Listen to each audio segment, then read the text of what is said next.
সানডং পৃথিবীর সবচেয়ে বড় গুহা। এই গুহা এতটাই বড় যে এর ভিতরে একটা নিজস্ব স্বয়ংক্রিয় ইকোসিস্টেম রয়েছে। এর মধ্যে রয়েছে নিজস্ব আবহাওয়া ব্যবস্থা।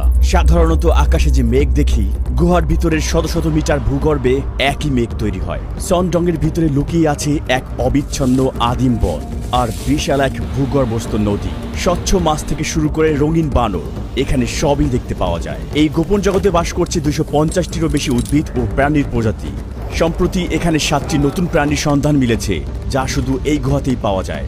প্রায় 9 কিলোমিটার দীর্ঘ এই গুহার ভিতরে রয়েছে 38.5 মিলিয়ন ঘনমিটার জায়গা এবং এর পথঘাট এতটাই বিশাল যে এখানে 40 তলা উঁচু একটি দালান দাঁড় করানো যাবে।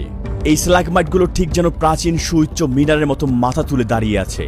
এই গুহার ভিতরে হাঁটতে হাঁটতে নিজেকে ছোট কোনো কীট পতঙ্গ মনে হওয়া খুবই স্বাভাবিক। পাথর কি কখনো নিজের দিকে নড়তে পারে? সানডং এ এমনও ফাইটোক্রাস্ট পাথর রয়েছে যেগুলো অর্ধজীবন্ত জীবের মতো সূর্যের দিকে এগিয়ে চলে। বিরল প্রজাতির মুক্তা এবং আরো অনেক ইউনিক ফরমেশন এখানে পাওয়া যায়। এটা গঠন হওয়ার পর 30 লক্ষ বছর পৃথিবী এই গুহার অস্তিত্ব সম্পর্কে কিছুই জানতো না, যতদিন না পর্যন্ত এটি 2009 সালে ভিয়েতনামে পুরোপুরিভাবে আবিষ্কৃত হয়। এখন আপনারা দেখবেন পৃথিবীর সব থেকে বড় গুহা।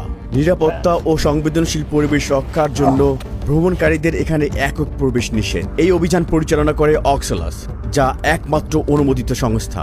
সানডং এ পৌঁছাতে আমরা 9 ঘন্টা ধরে জঙ্গলের মধ্য দিয়ে হাঁটছি এবং এখন আমাদেরকে পৃথিবীর 3য় বৃহত্তম গুহা এন গুহার মধ্য দিয়ে যেতে হবে, যা পৃথিবীর বৃহত্তম গুহার প্রবেশদ্বার হিসেবে কাজ করে।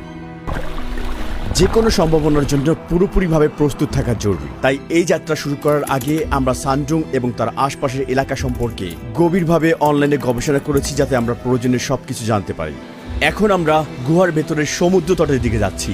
শতাব্দীর পর শতাব্দী ধরে পার্শ্ববর্তী নদী থেকে বহমান পানি ধীরে ধীরে এই স্থানটি খোদাই করেছে। ছাদের উচ্চতা 145 মিটার এবং প্রস্থ 200 মিটার। এখানে বন্যার সময় খালি অংশের অধিকাংশই পানির নিচে তলিয়ে যায়। আপনি ওখানের বাস্কেটটি দেখে এটা বুঝতে পারবেন। এখানের পানির স্তর এতটাই বাড়ে যে ওই উঁচু স্থান পর্যন্ত জিনিসপত্র ভাসিয়ে নেয়। আমাদের সামনে থাকা এই মনোমুগ্ধকর হ্রদে গোসল না করে থাকাটা সত্যি অসম্ভব ছিল। সন্ধ্যা নামার সাথে সাথে গুহার ভিতরে পাখিদের ডাক প্রতিধ্বনিত হচ্ছে। এই গুহার নামকরণ করা হয়েছে ভিতরে থাকা সুইফট পাখিদের নামে। তাদের পা দুর্বল এবং ছোট হওয়ায় তারা মাটি থেকে উঠতে পারে না। উড়ার জন্য তাদের উঁচু জায়গা থেকে লাফ দিতে হয়, আর মাটিতে পড়ে গেলে পাখিটির মৃত্যু অবধারিত। এই পাখিটির ভাগ্য খারাপ ছিল, তাই মৃত্যুবরণ করলো। সূর্যোদয়ের সঙ্গে সঙ্গে আমরা সানডং এ যাওয়ার জন্য প্রস্তুত। যদি আমরা এই গুহাটিকে একটি পাড়ার সাথে তুলনা করি, তাহলে সানডং তুলনামূলকভাবে একটি বিশাল শহর। এখন আমরা অন্ধকারে এগিয়ে যাব। আমি ভেবে বিস্মিত হচ্ছি সানডং এ